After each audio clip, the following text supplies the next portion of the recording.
Good evening on the East Coast of America. This morning it is 10 a.m. in Sydney, Australia, where I am live reporting on the International Astronautical Congress, the 76th International Astronautical Congress, by the way. A lot of great things going on, of course, in the world of space and space development and space everything. It's like the Super Bowl of conferences. There's about 8,000 people showed up for this thing already. There'll probably be another 6 showing up in the coming days. Of course, with all the great stories that are going on, all the great things for us to attend, of course, what do? I find the weirdest, strangest story that I feel very compelled to report to you about because it's just odd. I don't know why this is happening. It is an ongoing story, and we will be covering that going forward. Until then, from the news desk, the Center for Space, Commerce, and Finance, my name is Thomas Andrew Olson, and this is The Unknown Quantity.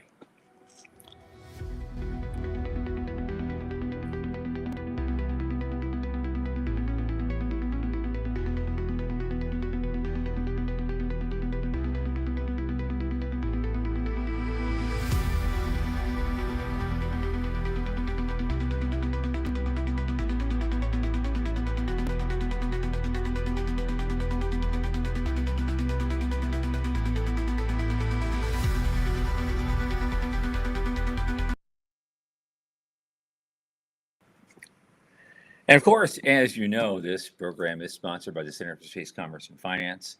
And of course, you know what we do. We champion space startups and investor ideas all across the funding spectrum, all around the world when we can. And in fact, we just introduced 8 new companies just a few days ago as part of the Space Generation Congress. So you'll be hearing more about that. We're a 501c3 nonprofit in the United States. And so if you go to our page, it says support, and you click the link that says donate. A little in the tip jar each month makes a whole lot of difference for all the programs that we do. And so we thank you in advance for that. So I want to now introduce my best space friend of all time and occasional space elevator cult leader, Michael Lane. There he is. How you doing, man?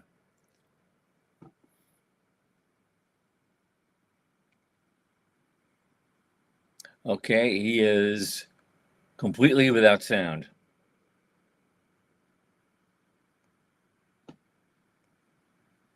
How about now? Now, there you go. I had sound a minute ago when we did our sound check. Is it going to be one of those days again for us? Apparently, it's going to be one of those shows. That is the fun and the challenging live shows. Yes, it is. We just did sound checks a moment ago. I know. I'm doing all right, other than how you doing? How's Australia? Yeah, it's the first day of the conference, so I spent the whole day, 12 hours or more in the wrong shoes, and now my feet hurt. But the good news is I don't have to do anything formal until Wednesday night again, so I can, I can get around in my sneaks and get away with it. Right on. And besides that, I told you I bit my tongue the other day during lunch, and now it's like it hurts to swallow, hurts to even talk sometimes. So I'm going to let you guys carry most of this today, just so I can get through the rest of the day. But there's a couple of things going on. First, they had a really lovely, opening session. They did a lot of native type stuff. They had, dancing and all that music and all these incredible things. And they always do that opening session. It really underscores, the culture of the country and a lot of the things they have to offer. And that was really fun. Clay Mowry did a nice going away speech. He is the outgoing president of IAF, and he's done his 3 years, and he's ready to, hit the ground and do other things. He wouldn't talk about what he wanted quite to do yet, because I talked to him. He's got a bunch of irons in the fire, and he's got to pick which one. He's still involved in AIAA and a couple of other little projects, but he hasn't really decided which direction he's going to formally go yet. But he did a pretty good job as a good caretaker of IAF during all this time. Since we are a member organization, I had to go to the General Assembly yesterday afternoon for about 3 Mhm. hours. Yeah. And what we did was, well, obviously we talked about the finances, and it's in the black and everything's fine. And then we listened to pitches from 3 countries that want to host the IAC in 2028. Okay. This is how these people get picked. And so, Right. Yeah. Yeah. yeah, I think one is Kyrgyzstan and one is India, and there's another group from Bahrain. So I would be pretty interested in Bahrain I, and yeah, India. I Yeah. have been, yeah. Kyrgyzstan wasn't so much. I was, India is just a little, I don't know. It's a little India for me. It's a little crowded, and it's a little. You, It was really overwhelming with techie stuff, and their presentation had all of these things. We're building all these rockets, and blah blah blah blah blah. Mhm. But Bahrain, they do have a space sector there. They have it. They Yeah. have an incredible history. They're like at the crossroads of trade Yep. between the Middle East and Europe, and have been for 1,000 years or more. They were on And one of but the they're original very, entrepreneurs. very modern, and they have all this incredible infrastructure, and they 126,000 square meters of space that they can host a conference at, and the tech is brand new, and the connectivity is brand new and hardcore, and they're ready to do it. And something about it just fascinated me because they're very, very proud of the fact that they're a very tolerant country, and and everybody gets along. Yep. And you have mosques next to temples, next to churches, and it's 1,000-year-old mosques next to been that way 1,000-year-old for temples 1,000 years next or more. to Yeah. 1,000-year-old churches. I love that about it. I'm particularly interested. The Emiratis have done a lot to start focusing on Mars as their Yeah. future. Yeah. I'm curious to see what Bahrain is doing. They don't have a giant ecosystem the way India has, but there's definitely been a lot of invitations. I've probably gotten 5 invitations Mhm. to go to conferences out there in that part of the world. So I'm curious to see what they do there. India's program is top notch. I definitely would It like is. to see that also. I am still, but I'm Kyrgyzstan, still mulling it over. what's happening? Sorry, go I'm ahead. Go ahead. still mulling it over. The Yeah. final. We have another session on Friday morning, Okay. and that's when we actually vote on it. Okay. And so they made their presentations yesterday, and now I'm kind of thinking about them. If I run into these people again, I'm probably going to ask them some questions, and then. What did Kyrgyzstan have to say? I mean, honestly, I don't know that much about that program at all. Yeah. Do I remember my geography right? Isn't that where Baikonur is? The old Soviet launch base? Baikonur's in Kazakhstan, but they're right next door. Kazakhstan. All right. See, I just said my geography. But I can't remember I can't remember the name of the city they want to do, but I guess the famous one, Tashkent, is not too far away. You can take tours over there and see the history there. They really focus on the history there. That's their biggest thing. Aiden is with us. Hi, Aiden. Welcome. The best track of topic at IAC, I couldn't really tell you. They're all excellent. They all cover a wide range of endeavor, whether it's satellite communications or space policy globally or a bunch of other things. I mean, me personally, there's a whole bunch of different presentations I want to attend in multiple tracks that have mostly to do with either investment or entrepreneurship, business development. That's what my focus is. Because you can't see everything. You just can't. Something that big. But Aiden, last week you asked a question in the chat about the difference between IAC and ISDC, International Space Development Conference. They're night and day. I mean, you could fit every single person in ISDC, the National Space Society's ISDC. You could fit every single person into one room of IAC. Right. Yeah. Right. And they do that. There are 1,000-person and 800-person auditoriums packed to the gills at IAC. Would you say, Tom, 6,000 people are there now and 6,000 more are coming? Is that what you said? Something like that. Because they have they started doing it a few years ago. They have a free day. Okay. When people from just, the local hosting city are allowed in for a free day to just kind of walk around and go to the exhibit hall and see a bunch of things and see that in action. So yeah, that could double on Thursday. Nice. That's Just fun. Thursday. Cool. Yeah, that's going Cool. to be amazing. Right on. But of course, with all the stories I could talk about, I came upon the weird one. Okay. What you got? Okay, remember our friend Kwang Han K from Taiwan? Yeah. From Yeah. Texas? Oh, He builds I saw that electronic- on LinkedIn.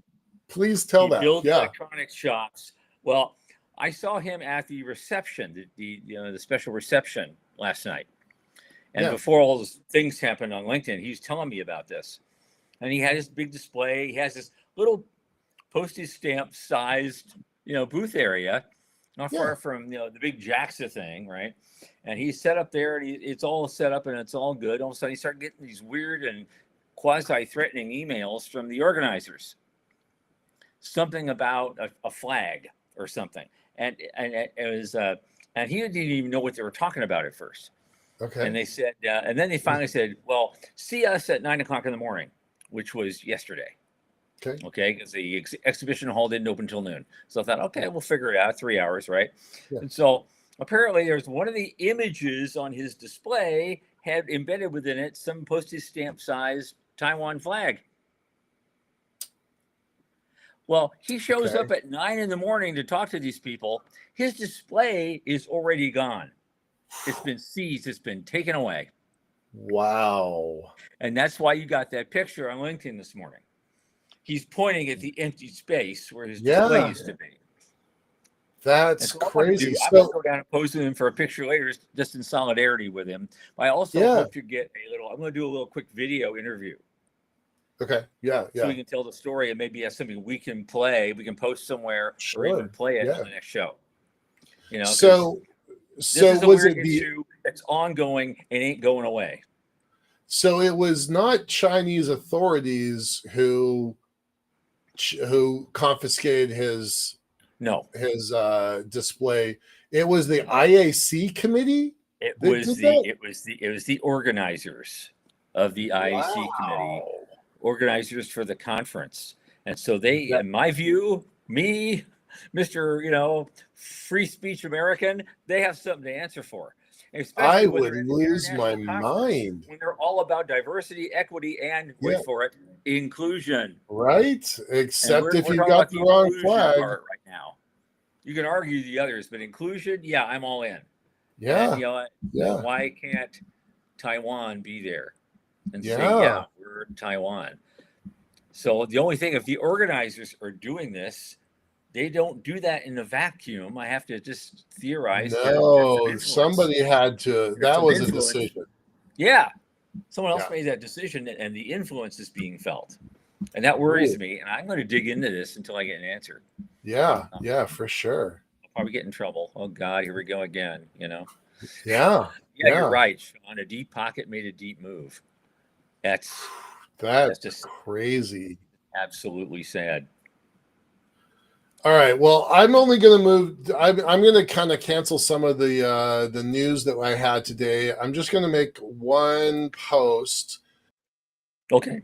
Remember 2-3 weeks ago, I said this is going to be the biggest story of the year, and I said it was SpaceX with $19 billion. Yep. It's Oktoberfest. Hold my beer. Germany is doing a $41 billion investment into space. Do you see, like how I did that? You see how I just kind of slid that in there? Yep, I slid there. I think that's pretty crazy. All right, so put that. This is over several years. I think it's 7 years. 5 years. 5 years. They're going to blur the lines between cybersecurity and space security, but still, $41 billion. Well, that makes this the story of the year. I knew some folks at the, DLR, I think is their space agency. DLR. This is not necessarily DLR money. This is a lot of combination with the their equivalent of the defense coalitions. So the German Space Command. Like, I think that's really interesting, and I wonder what that's going to look like 5 years from now, 25 years from now. So anyway, I had other news, but we talked a lot, so let's go ahead and move on with our day. We have actually two great guests today. Yep. The first one is our third and final winner of the micro grant in the elevator pitch competition that last Thursday as part of SGC. His name is Maciej Grybko. He is a PhD student at the University of Southern Queensland, developing rotating detonation engines, which he's going to talk about. And he recently started his own company called Equilibrium Aerospace, looking to commercialize that research. He wants to develop cost-effective solutions to supersonic flight.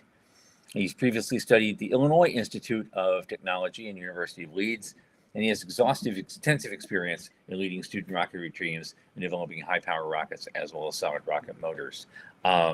Maciej, welcome. Good morning, good afternoon, depending where you're based. Tom, give a little... Yeah, right, exactly. Tom, give a little bit of background about the competition and the center's role in it, so the folks that weren't here last week know what we're talking about. Just so you know, we hosted something called an elevator pitch competition at the Space Generation Congress last Thursday afternoon, where eight teams got up and had a couple of slides, and they had 3 minutes to give their best pitch for their business idea. And then the judges decided who the best three presenters were, and we gave them each a $1,000 micro grant from the Center of Space Commerce and Finance and our sponsors. So Maciej was the third and final winner of that competition. He couldn't come on the other day because he was already on his way home to go back to work on his dream, and so but he was willing to take some time to be with us this morning, and I really am happy to have you here. So tell us, Maciej, about your journey. How did you get to be where you are, and what is your primary focus that gets you up in the morning and get you all excited? Yeah, thanks so much. Well, first of all, thanks for the micro grant. I'm really grateful for it. My journey, I don't know where to start. It's been a long journey. Well, because I always had interest in mathematics, and pretty early on I decided what I want to do, and that was specifically propulsion systems. I didn't know back then what kind of propulsion exactly, because I was hesitating between jet engines and rocket engines, but it was pretty narrowed down early on. So initially I was studying at the University of Leeds, where I did my bachelor's, and my engineering journey pretty much started with involvement in a Formula SAE club, where we built race cars for competition, and then we raced against other teams. That was very important. Like, if I could make a recommendation to anyone in my shoes, any upcoming engineering student, I think the most important thing in your development is participation in those student challenges, where you actually get to build something. There's no other way to really acquire some practical experience. Nevertheless, my interests were more aligned with aerospace industry. So later I got to Illinois Institute of Technology, where I did my master's. And there was no rocketry club at that university back then. So I decided, well, I need to start my own club. There's no other way. If I want to do rockets, I need to build rockets.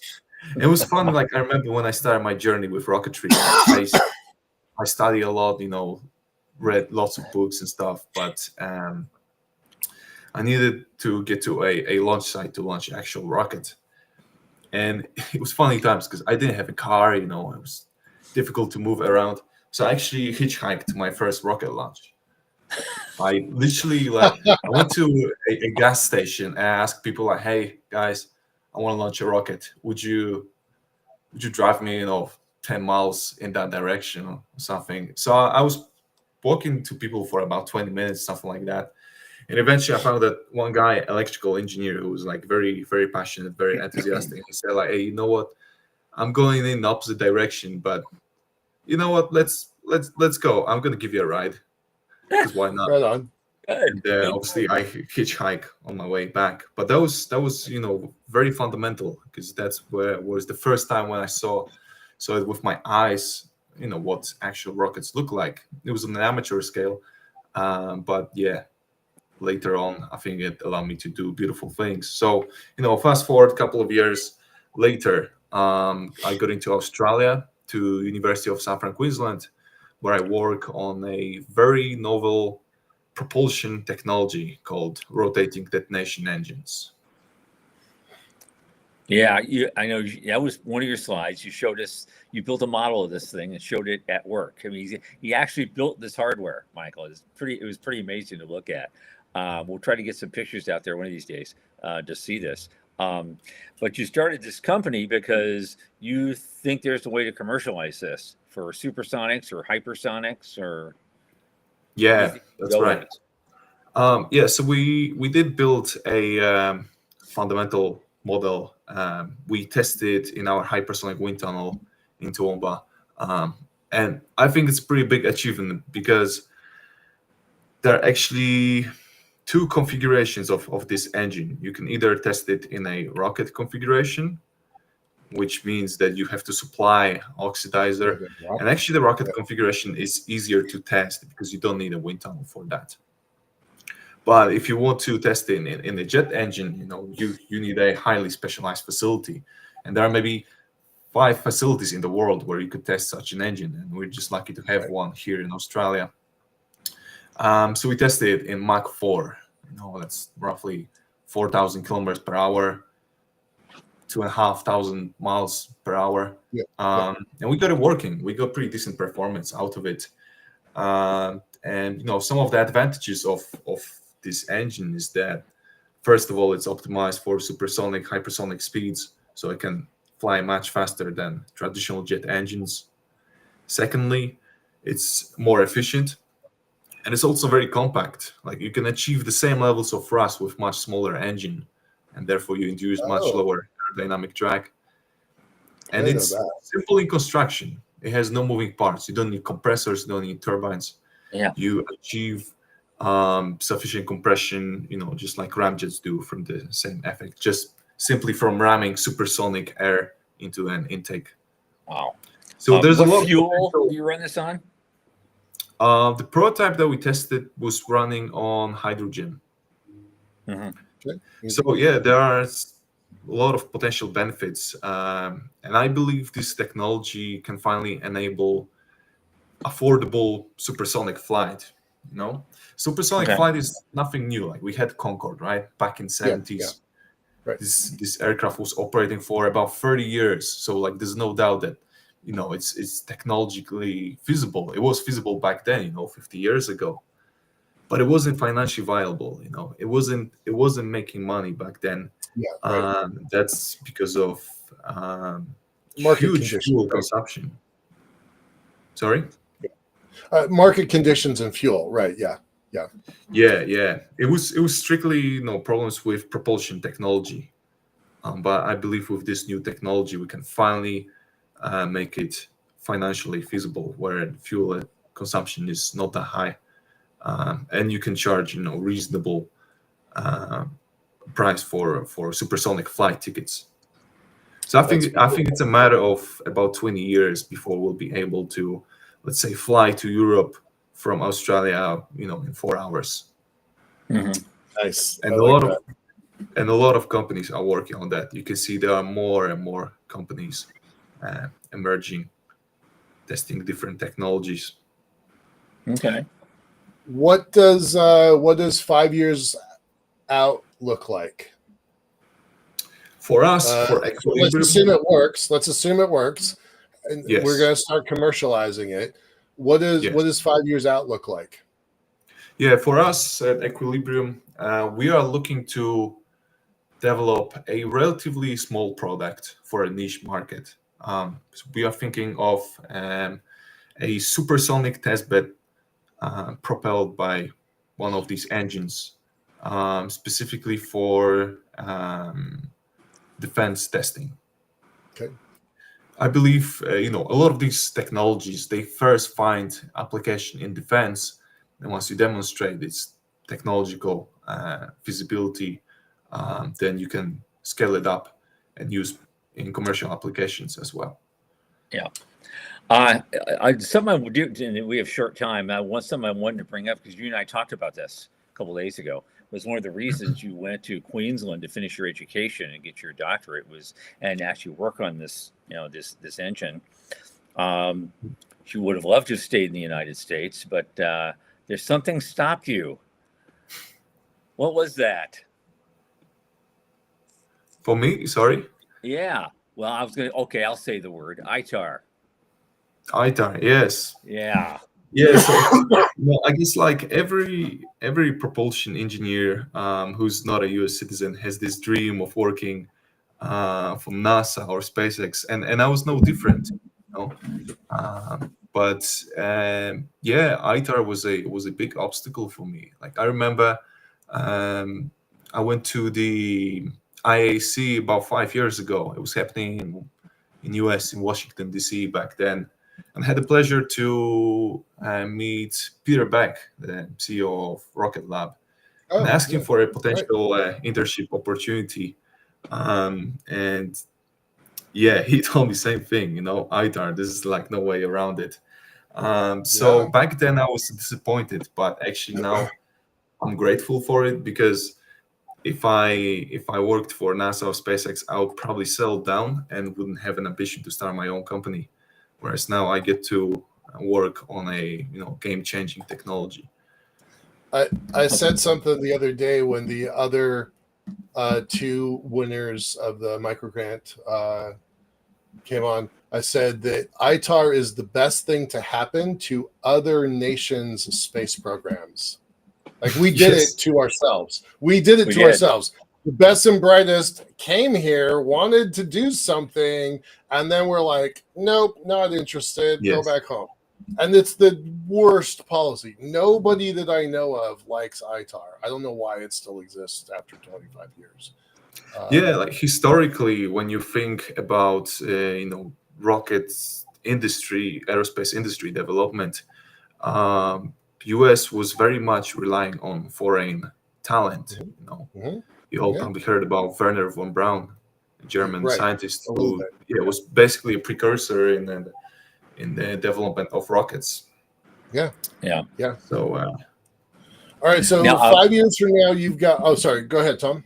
Yeah, well, Morty has a question. He's just throwing out this idea, will supersonic be necessary in 20 years?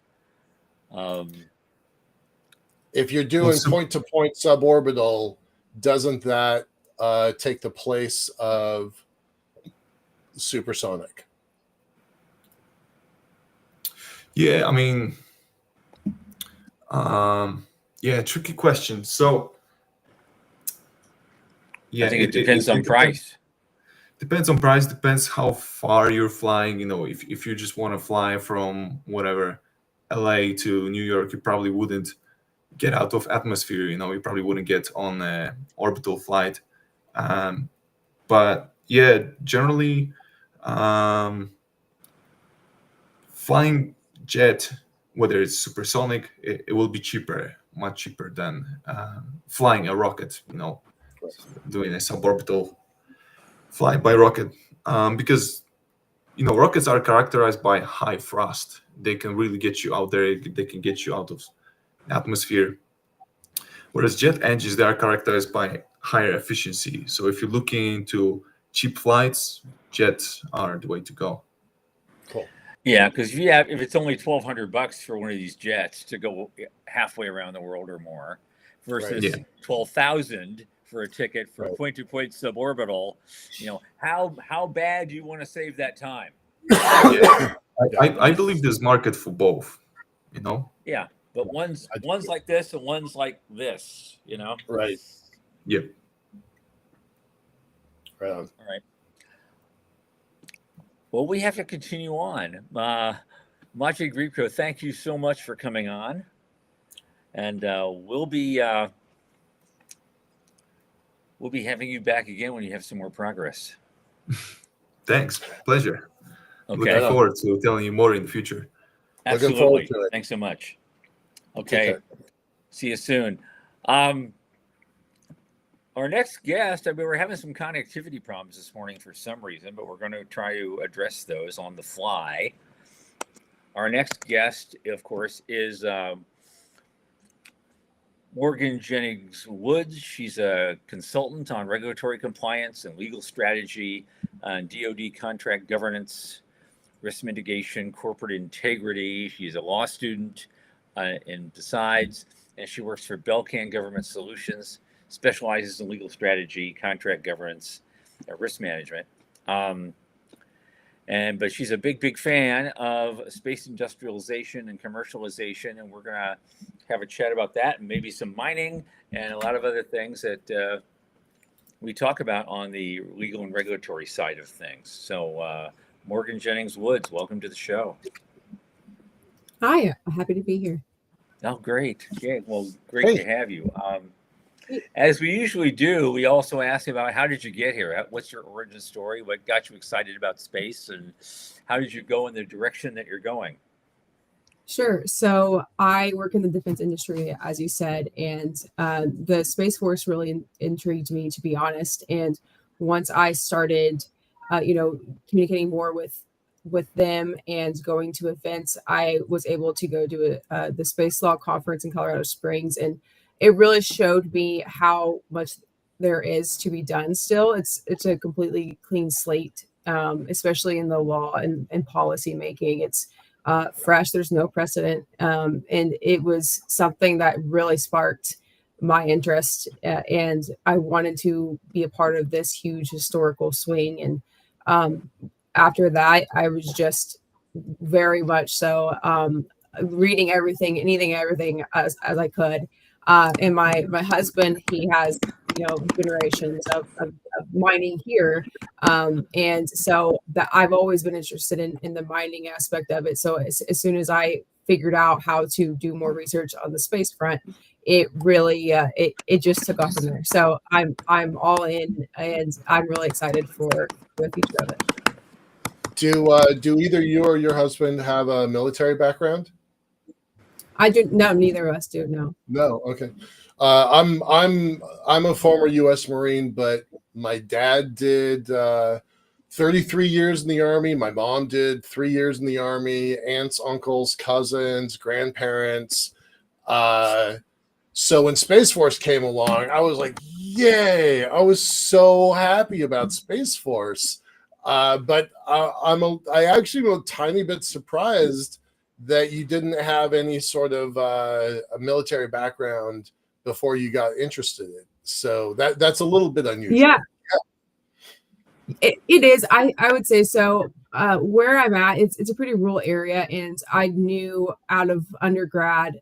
Well, one, I knew eventually I was going into law. When I didn't know, Okay. I don't want to say thankfully for COVID, but thankfully after that, ABA accredited, some part-time and online programs that weren't even considered beforehand. So I was able to do that sooner rather than later, or hopefully, I guess. But anyway, so how I got into the defense industry is really just for the contracting part. And I really think that, I have, you can't see behind me right now. I have a coin that I got from someone from the Air Force Academy when I was at the Space Law Conference. I actually was on a shuttle back to Denver to go fly back home, and realized that he had an Air Force symbol on, and we're talking about what we both did, and he asked why I did it. And I think it truly brings some sense of importance to what I do, even in the minor aspects of it, right? Like services or anything that can potentially help, our whole department of, well, I guess it's Department of War now, but yes, anyone within there, I just really think that it brings me a sense of pride in what I do, and it fuels me. So those challenge coins are a big deal. So keep them. Yeah. Yeah, they're a big deal. Yeah. Yeah. That's really cool. I was planning on talking to you about space mining, but let's stick with Space Force for a little bit longer. They're about almost 6 years ago now, 5 years for sure. There was an argument happening at the Pentagon at the earliest days of Space Force, and it was the Blues versus Browns. And in Navy terms, that's brown water. I'm a former U.S. Marine, so all Marines operate in brown water near the shore, right? And then submarines and aircraft carriers, they operate deep out in the blue ocean. And so they're trying to figure out how do they apply those doctrines to Space Force. And it was very clearly, everybody's paying attention to near shore, meaning near Earth. So Leo, Meo, Geo got all the funding, all the budget, all the consideration. Beyond that, into the deep ocean of space, no not a lot of consideration. So I was wondering, I was getting there, Tom. I gotcha. I was wondering, did you have like any particular interest in what was driving you towards Space Force? Like, you're going to go to the Space Power Conference. What are you interested in with Space Force? Well, I think it's just solely because of my passion for space policy in general. And then also the company that I work for, Belkin Government Solutions, which is a cognizant company, we aren't quite, don't have any awards as of now for the Space Force. It's really difficult to get them, especially for being a larger company. They're really leaning towards smaller companies, which goes into a lot of what I was going to talk about space mining and the industry in general. It's really focused on, small businesses, as it should be, because there are a lot of startups and a lot of specialty cases, but nonetheless. And anyway, that was my goal actually for the end of this year, is to make those connections, and I've made strides with that. And I think just the defense policy in general, it's more towards the warfare, policy making, but we're not really supposed to be having any wars in space, but we have to always be prepared. And I think that they're making strides, like I said, and a lot of academia was there too, and just truly some profound conversations happening. And I really like what the Space Force is doing right now and preparing for anything and everything. And there's the general population that doesn't know much about what Space Force is, so they thought it was kind of silly, but I try to promote as much as possible. Like, this is a very much real threat, with foreign satellites and the Russian the tension between Russia and China, especially in space. And then let alone we have, Article 6 and 7, the US government's going to the commercial space activity. So there, and that if a commercial, spacecraft bumps into another one and there's some issues, it's going to be something that they're going to have to put up with. So anyway, there's a lot of ambiguity within that, but nonetheless, I think that Space Force has reins, and so the JAGs, and then also just working with the Congress as well. Awesome. Okay. I'd like to bring up. Okay, Dr. Doug Plata has a question for you here. I think it's germane. It's a conversation because you talk about industrialization. You talk about mining a lot, and so I presume mining, everywhere. And so, what defines space mining to you? Is it like mining here, like Dr. Plata describes, or is there something else going on? Sure. Yeah, that's a great question. So there's two types of mining, in my opinion, that are potentially that could happen right now. There's non-metals, so water, carbon dioxide, and then there's also metal, like precious metals. So that'd be more like the um, platinum or anything that's within the asteroids. And so this mining, there's two routes that can go. And one would be mining water off the moon for fuel for these rockets, for propulsion, actually. And one that would be sustainable. It's a sustainable kind of propulsion. And actually, it was really interesting to hear the conversation earlier, because that's another part of my really deep research, is actually trying to, you know, get away from the greenhouse emissions from launches and reentries and whatnot. So anyway, that plays into the mining of the moon, and that will help the NASA or any other research and the government to go further into space. So that would be kind of like a fueling station, and then continuing on. That's kind of one area. Another area is the actual asteroids right now. So those are the two options. Of course, there's probably more out there, but we just can't get to them yet. So the start is mining water off the moon. Second is the asteroids. So that would be more of mining metals. One asteroid that can have enough metals within it to sustain human conception rates as of right now for billions of years. And that is huge. And so it's really just being able to grasp that concept. And speaking of heavy equipment, that was something else that I was going to get into as well. I think that the bigger companies right now, like Komatsu or Joy Equipment, they've been in the industry for years for mining coal mining, and I think that them partnering either. I mean, you can go with a merger. So this is going right into your finance topic right now. You can go into a merger. You can go as a partnership. Right now, the U.S. government can't put out any solicitations for this. Like, they can't have any say in it because of the Outer Space Treaty, actually. And then, so it's really, they're trying to promote. That's why they're so pushing the commercial spaces, because they want them to do it.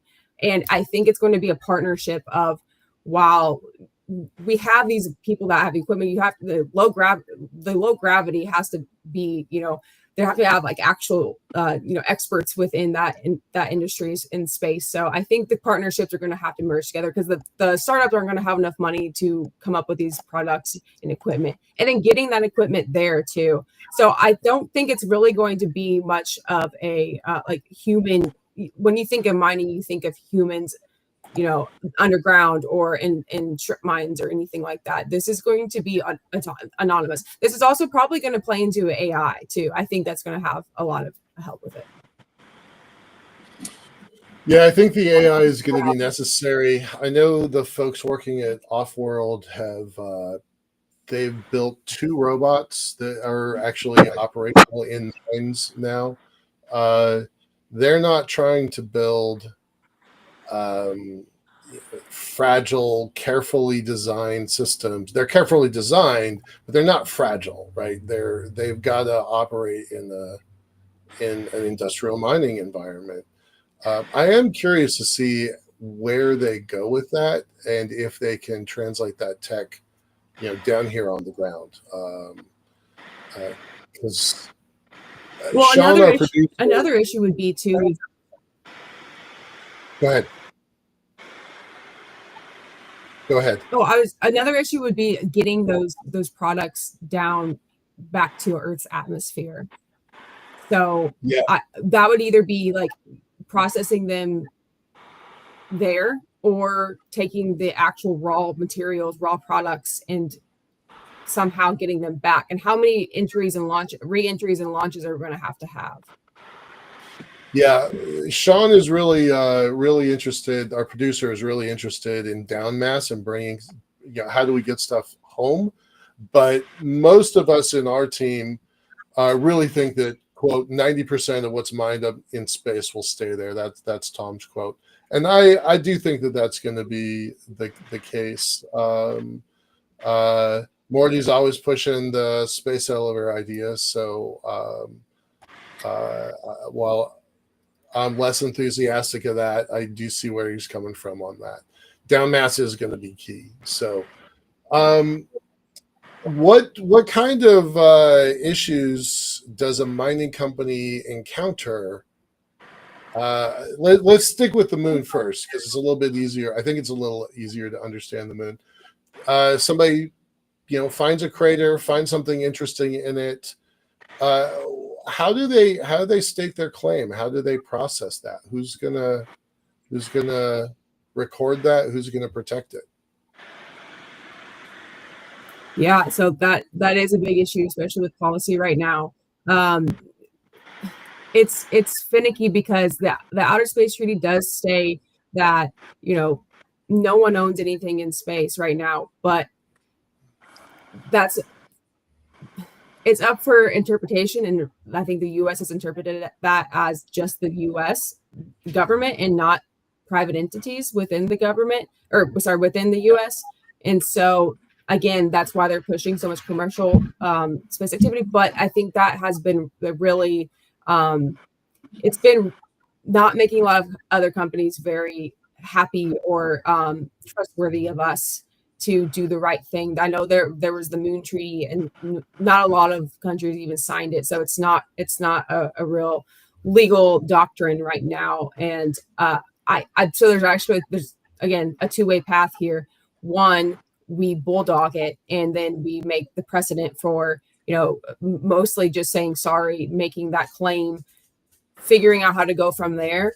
But depending on who is upset about it country-wise, I think, again, the Space Force comes into play, because if they get too upset, there will be issues in space. And especially now that they have so many flights, I think just from us alone, I was looking at the FAA earlier today. I checked it back in March, and there was, I think, a total of 800 launches total, and now there's been over 1,000. And back in 2015, I think there were only like 15 total. So that just tells you how quickly technology is ramping up, not only within the US, but I'm sure other countries are just as much ahead of us.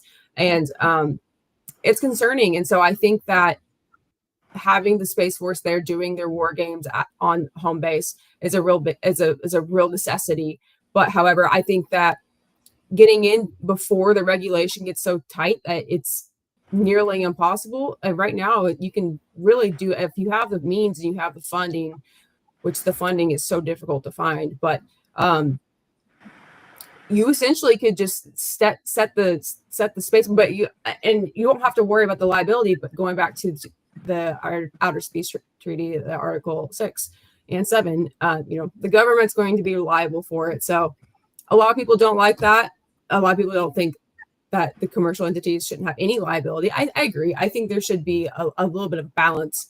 And I think that doctrines right now they shouldn't necessarily be at all inclusive, right? Like that's not what they're for. And I think that paving the way, doing it now rather than keep waiting until we figure out how to do it. And as a internationally, I don't think that we have time to wait. I think it needs to be explored while we're figuring out the regulations. Yeah, There's and this is a lot how of we folks are kind just of did kicking it. cans down the road, right?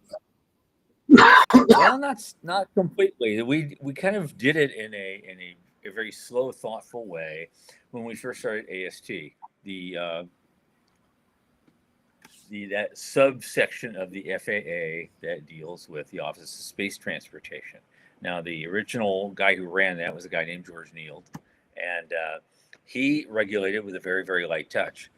As a result, a lot of launches were approved, a lot of things were built, a lot of things happened, and we went from an industry with $0 to about $612 billion. So going forward with that idea, yes, we all want to protect. People want to protect their mining claims. People want to protect other things out there, and you want to have a state of fairness when you're developing all this stuff. And so how heavy or light hand would you use to regulate this nascent industry?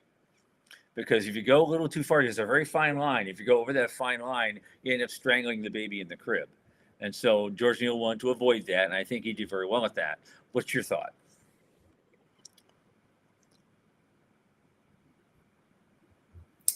I agree. I think it's, like you said, it's really difficult. And also because not every area of mining is the same, right? Like the moon is you're mining off of the moon, right? Like it's a one entity.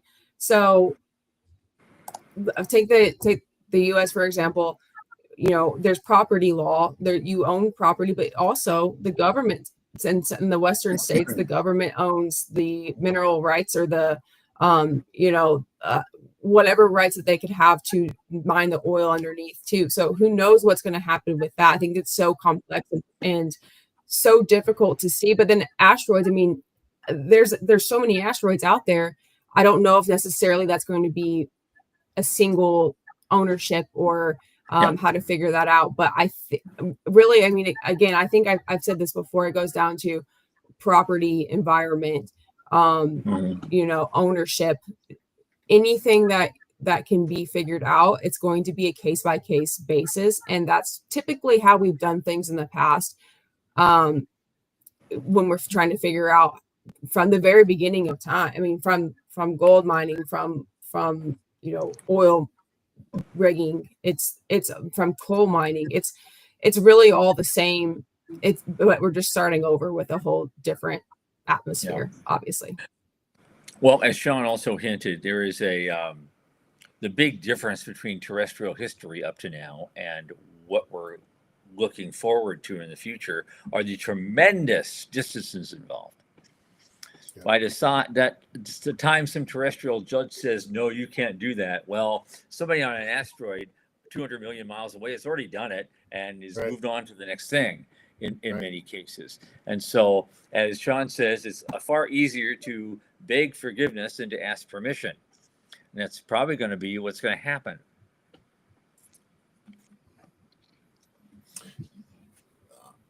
I've been wondering about this for a long time, and I don't think anybody has any concrete answers, right?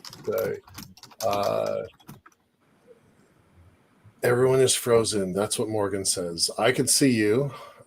All of you guys are live for me. Can you hear me? Oh, yeah, you're fine. I can hear you fine. Okay. I lost connection there for a second, but Morgan seems. Morgan cannot hear anything, she says. Direct. That's why she was so silent when I was waiting for a comment. All right. What does 5 years from now look like? Morgan, see the chat?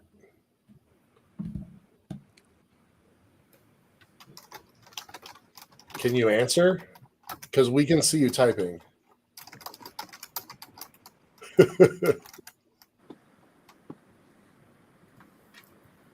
Okay, I guess you guys can hear me, so I'll just keep talking. So the question, I think, was, what does 5 years from now look like?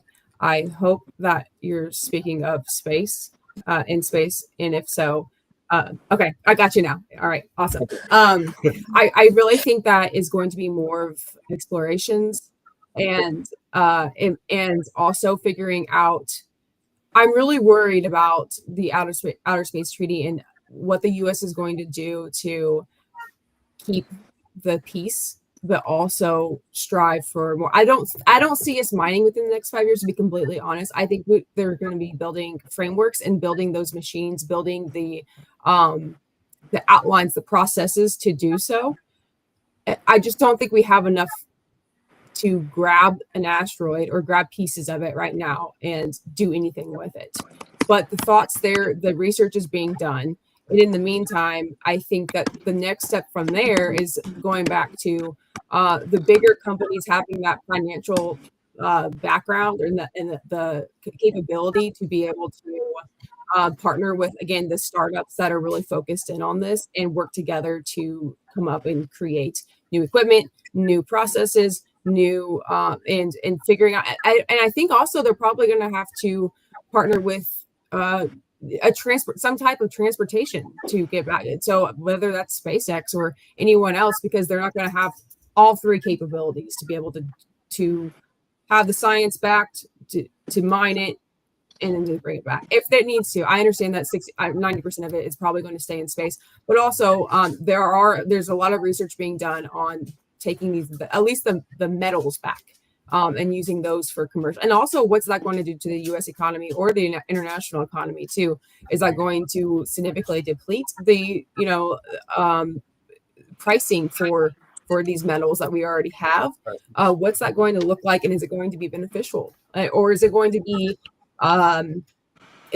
better to use space metals instead of Earth? Or again, going back to the launching and re-entry, how many times are you going to have to do that to keep up with the demand on Earth? And is it worth it for the pollution? Because going back to the propulsion, the greenhouse gases as it is right now, I understand they're looking at nuclear powered and water and hydrosis for that kind of propulsion, but right now they're using greenhouse emissions, and it's really affecting the UV index, and there's creating an ozone layer outside of our atmosphere. So we've already dealt with that here, and we don't want to go through. We want to be really proactive. That's something that I'm very passionate about, is the proactiveness of the environment within space, because right now everyone's talking about the space debris, and it's a huge deal because it's obvious. You can see it. It's something that needs to be dealt with, and that's already passed. Now we're being reactive, but the particles from the greenhouse emissions that are blocking the UV rays and causing a layer of ozone. Policymakers have been notified of this. Aerospace company has great research on this. I highly recommend going and watching or looking at that. But policymakers think that there's not enough data right now to really do anything with regulations, and maybe not. But with the consideration of how many launches that we've had so far, and that it continues to just skyrocket, that's something that I think that needs to be figured out now rather than later. So can you hear me? Dr. Plata was asking a question about the Artemis Accords and how they might relate to resources that have been mined. Do you have any insight to that? And we only have 2 minutes.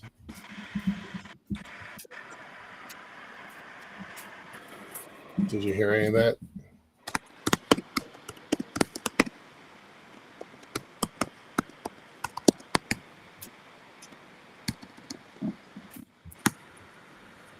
Yeah, you were cutting it out, but I did hear you a little bit. I don't necessarily. I mean, the Artemis Accords are really not in favor for a lot of other countries. I mean, that really has been in place for the U.S., I believe, unless I'm not thinking of that correctly. But that is something that plays into, again, the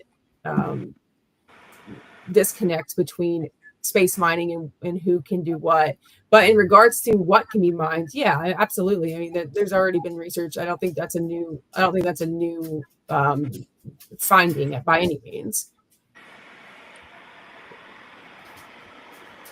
Okay, let's wrap this up. Okay. Michael, I can hear you. Can you hear me? I can, yes. You can hear me. Okay. I can hear, yeah, I can. Right. It's Morgan that's having trouble. Yeah, I'm so sorry about that. Yeah, we're probably have to wrap this up, yeah. I imagine. However, now you hear me. Now everybody hears me. Now great. Now we're going away. Everybody hears me. Of course. That's been my life this week. Anyway, Morgan Jennings-Woods, it was lovely to have you on the show. We loved your insights.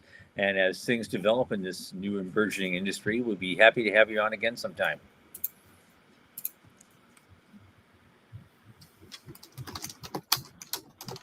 I guess you can't hear me again. Nope. Oh, man. All right, we're going to sign off. Okay. Okay. I don't know if we're going to have a guest on Friday, but I've got plans to find a couple of them. So hopefully by Friday morning in Sydney or Thursday night at 8 o'clock, we're going to have somebody interesting, probably from Sydney. So on that, for Michael Lane and Sean Key and the news desk, Center for Space Commerce and Finance, this is Thomas Andrew Olson. Keep watching the skies. I'm telling you. That's it.